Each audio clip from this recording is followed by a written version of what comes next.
দেবে গো হাঁস, জবাই দেবে গো হাঁস, দেবে মুরগি খাওয়াতে আমায়। এমন আদর করবে মনে হয় যেন জামাই। আমি বাড়ি যাব, আমি তো বাড়ি যাব, আমি তো বাড়ি যাব, বিড়ি খাবো দোকানেতে বসে। বিড়ির পাশায় ঠোঁট লাগাইয়া, বিড়ির পাশায় ঠোঁট লাগাইয়া টানবো কষে আমি বাড়ি যাব। বাড়ি তারপর কেউ জানিস কি হবে? বাড়ি যাবার সাথেই পড়ে, এটা তো হয়ে গেছে তাই না?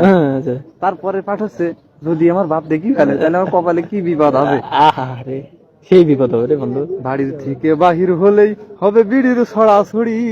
মানে বন্ধু সব মিলে একদম বিড়ির ছড়াছড়ি বাঁধাই দেবো। বাড়ির থেকে বাহির হলেই হবে বিড়ির ছড়াছড়ি, বন্ধু বান্ধব সবাই আমায় করবে জড়াজড়ি।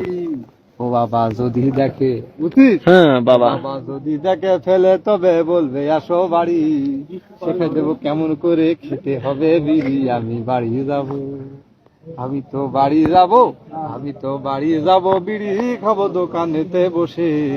বিড়ির পাশায় ঠোঁট লাগাইয়া, বিড়ির পাশায় ঠোঁট লাগাইয়া টান দিমু কষে আমি বাড়ি যাব।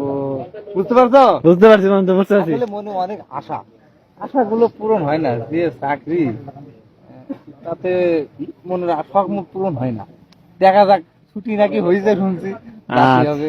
দোয়া করি ছুটি হোক। করো আমার জন্য, যেন আমি বাড়ি গিয়ে সুন্দর মনের আশাটা মেটাতে পারি। অবশ্যই দোয়া করি, অবশ্যই দেবে। ভালো থাকো বন্ধু, হ্যাঁ।